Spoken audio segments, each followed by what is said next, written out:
എന്തുവാ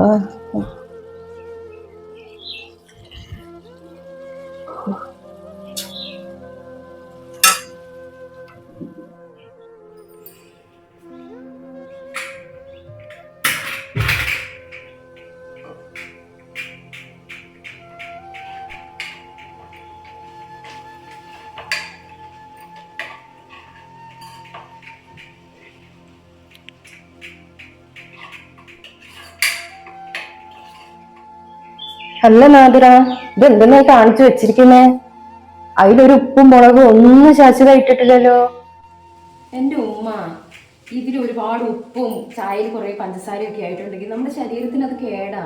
അതുകൊണ്ട് കുറച്ച് ഹെൽത്തി ആക്കിയെന്നേ ഉള്ളൂ. ഹെൽത്തിക്കോ? ഇങ്ങനെ ഹെൽത്തിക്ക്? അതോ ശരിക്കും ടേസ്റ്റ് ഇല്ലാഞ്ഞിട്ടോ? ഒന്നും ഉണ്ടാക്കാനായിട്ടൊന്നും പഠിച്ചിട്ടില്ല ഇതുവരെ. എന്റെയൊക്കെ അടുത്ത് എത്തണേ കുറച്ച് സമയം കഴിയും. അല്ലേ, ഉമ്മയുടെ കുക്കിംഗ് സൂപ്പറാണ്. പക്ഷെ എനിക്ക് എൻ്റെ ഒരു സ്റ്റൈൽ ഒന്ന് എപ്പോഴെങ്കിലും ഒന്ന് ട്രൈ ചെയ്യണ്ടേ ഉമ്മ?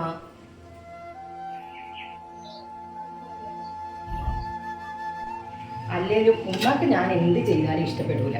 ഞാനാണെങ്കിൽ പരമാവധി ട്രൈ ചെയ്യുന്നുണ്ട് നന്നാക്കി നോക്കാനൊക്കെ ആയിട്ട്.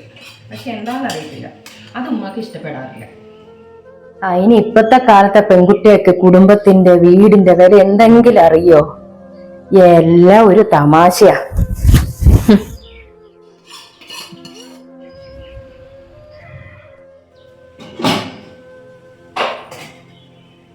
അല്ല ഉമ്മ, ഞാൻ എന്തെങ്കിലും ഇവിടെ തെറ്റ് ചെയ്യുന്നുണ്ടോ? നീ തെറ്റൊന്നും ചെയ്യുന്നില്ല നദി. പക്ഷെ നീ ഈ പുരയിൽ വന്നിട്ട് ഇവിടുത്തെ ഒരു ചിട്ടവട്ടങ്ങൾ നോക്കുന്നില്ല. അല്ല, എനിക്കിതൊന്നും ഇല്ലെങ്കിൽ പറ്റൂല. ഇതൊക്കെ നിർബന്ധമാണ്. ഉമ്മ ഈ പറയുന്ന ചിട്ടയിലൂടെ തന്നെയാണ് ഞാൻ ഈ പോകുന്നത്. പക്ഷെ എനിക്ക് എനിക്ക് എൻ്റെതായ സ്പേസ് ഇല്ലേ? എനിക്ക് എൻ്റെതായ ഇഷ്ടങ്ങളും ഇല്ലേ? എന്റെ നാദിയെ, ഞാനും ഒരിക്കലും ഒരു പുരയിലെ മരുമോള് തന്നെയായിരുന്നു. എന്നാലും ഞാൻ അവിടുത്തെ ഒരു ചിട്ടവട്ടങ്ങളും തെറ്റിച്ചിട്ടില്ല. എല്ലാം പൊരുത്തപ്പെട്ട് തന്നെ ജീവിച്ചു പോന്നത്. എൻ്റെ ഉമ്മ, നമ്മളൊരു പെരയിൽ അഡ്ജസ്റ്റ് ചെയ്ത് ജീവിച്ചാൽ മാത്രമേ സന്തോഷം ഉണ്ടാവുകയുള്ളൂ. അതൊന്നും അല്ല. ആ കുടുംബത്ത് ശരിക്കും ഒരു എന്താ പറയുക, സ്നേഹവും ബഹുമാനവും എല്ലാം ഉണ്ടെങ്കിൽ തന്നെ അവിടെ നല്ലൊരു കാര്യങ്ങളായിരിക്കും നടക്കുന്നുണ്ടാവുക. ഉമ്മ എന്താ അങ്ങനെ ചിന്തിക്കാത്തത്?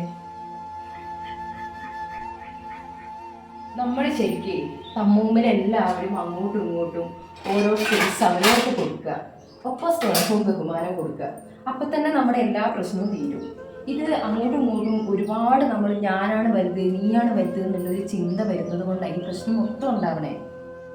എനിക്ക് എന്നോട് ഒരു പ്രശ്നമില്ല എന്റെ നാദിയെ.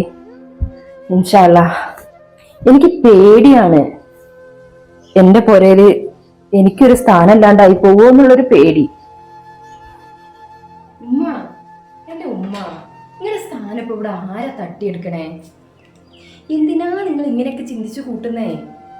നിങ്ങളിപ്പോൾ എൻ്റെയും കൂടെ ഉമ്മയല്ലേ? നിങ്ങളൊരു കാര്യം ചെയ്യും, നിങ്ങളുടെ മക്കളായിട്ട് എന്നെ ഒന്ന് കണ്ടു നോക്ക്. അപ്പൊ ഈ പ്രശ്നങ്ങളൊന്നും ഉണ്ടാവില്ല.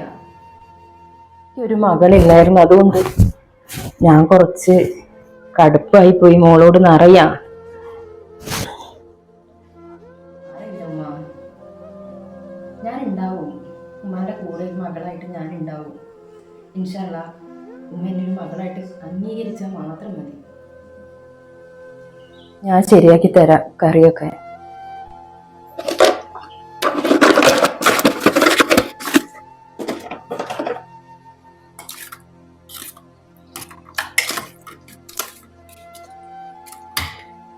ഇനി മോളൊന്ന് കൂട്ടി നോക്ക്.